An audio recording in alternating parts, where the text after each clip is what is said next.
Picture this. A tall glass sweating on the counter, ice clinking like a tiny orchestra. You bring the straw to your lips and nothing.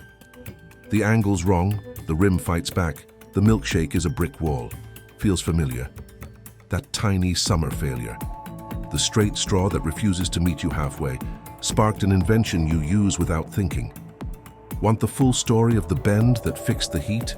Tap like, hit subscribe, because this is a tale about attention, humility, and a 1-inch idea that changed how we drink. On paper, the straight straw was perfect, a cheap tube that brings the drink closer. But summer doesn't care about perfect. It stacks ice like barricades, makes cups taller, thickens shakes, crowds the counter. Human bodies add their own constraints. Necks have limits. Kids are short. Patients can't lean. The straight straw worked, sure, until it didn't. It demanded that people adapt to it. The flaw wasn't dramatic.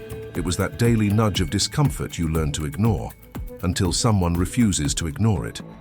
Imagine a neighborhood soda fountain, chrome gleaming, stools spinning, laughter mixing with the hiss of the dispenser. In that blur, someone watches a child struggle with a rigid straw. She tilts, reaches, almost knocks the glass over.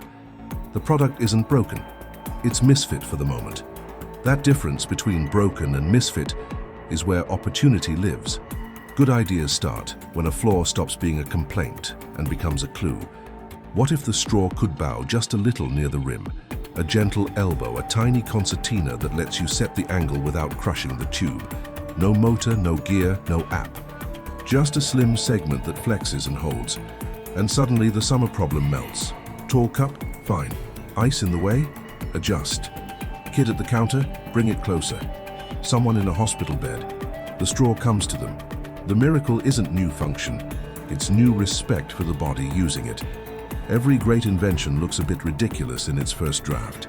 A screw used as a mold, a string wrapping grooves into paper, patience turning friction into form. The cylinder learns a new trick. It can nod. That humble nod is a translation of empathy into geometry. Flexibility without collapse, compression where it matters, expansion where it helps. No slogans, no thunder, just a tiny hinge that makes the drink come to you. The flexible straw did more than solve a summer nuisance. It flipped the design script. Instead of forcing users to accommodate the object accommodates the user. Today we call it human-centered design. Back then it was common sense hiding in plain sight. A straw that bows says quietly, "I'll meet you where you are." It turns a universal tube into a personal gesture. Heat amplifies everything. Lines get longer, patience shorter, spills more likely. Little problems swell into real friction. The flexible straw shows up like an usher who knows the shortcuts. It doesn't steal the show, it keeps the show running, which is why adoption was fast.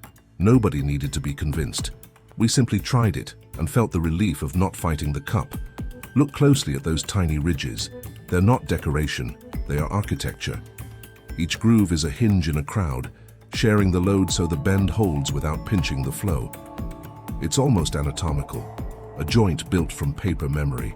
This is the kind of modest engineering that rarely gets headlines and always gets used. The bend didn't win because it looked cool. It won because it worked where care mattered. A patient could sip water without lifting a head. A kid could reach a juice box without gymnastics. At the counter, fewer spills and faster service. The flexible straw displaced the straight one, not by marketing force, but by everyday mercy. Think of adjustable headphone bands, tilting monitors, phone cameras that stabilize. We love objects that move so we don't have to. The bendy straw was the pocket change version of that philosophy, decades ahead of buzzwords. Bend where it hurts. Give the body a break. Build motion into the right place. Why did the rigid tube rule for so long? Stacking, shipping, standardization. In a world obsessed with linear efficiency, anything that doesn't lie perfectly straight looks like trouble. The flaw hid inside success, but friction has a way of whispering. Summer made the whisper louder. The neck, the glass, the ice, the rush. The flexible section arrived the moment someone cared enough to tune in. Which detail hit you hardest so far? The benchtop hack, the hospital use, or the idea that 1 inch can change a whole season? Drop your take in the comments. The best theories fuel the next episodes on this channel. Materials changed. Paper, plastic, compostables. Colors came and went. Diameter evolved for thicker drinks. Sports bottles borrowed the move for sip on the go. But the core stayed. A small stretch of controlled flexibility near the rim. It's astonishing how durable that idea is. The world shifted around it, the hinge remained. Birthday parties with skyscraper cups, beach days with sunburned noses and perfect angles, road trips where you darn to tilt a bottle because the cap has a flex straw tucked in. Once you meet the bend, your body starts planning for it. Muscles relax a fraction. That fraction is the whole point. We romanticize lone geniuses, but this story runs on attention and patience. There's nothing glamorous about cutting grooves into a tube and testing how far it holds. It's stubborn kindness applied to a small pain everyone shares. The original flaw wasn't dramatic. It was that everyday sigh. Turning sighs into solutions is a craft. What changes when this kind of product spreads? Rhythm. Fewer micro struggles, fewer spills, fewer neck twinges. Invisible wins add up until you've redesigned a summer afternoon. Industry learns a lesson that scales. If you hunt for humble defects, you find outsized returns. At heart, the bendy straw is a tiny act of care. It tells you that your body doesn't have to contort to earn a sip. It values time, comfort, and access. When design gets this right, it feels like courtesy. Courtesy is contagious. It spreads from cups to chairs to screens to apps. Back at the counter, the straw's little neck is already angled toward you like a nod. You don't chase the drink arrives.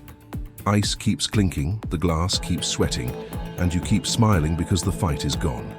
The invention disappears into habit, which is the kind of victory that sticks. If this story changed how you look at tiny frictions, smash that, like, subscribe, and share it with the friend who always tweaks the chair height. Around here, defects become stories and stories become ideas. Next up, we were trading cups for furniture. Factory defects, the wobbly table that invented modern design. Turn on notifications and tell me in the comments which tiny bend your day still needs.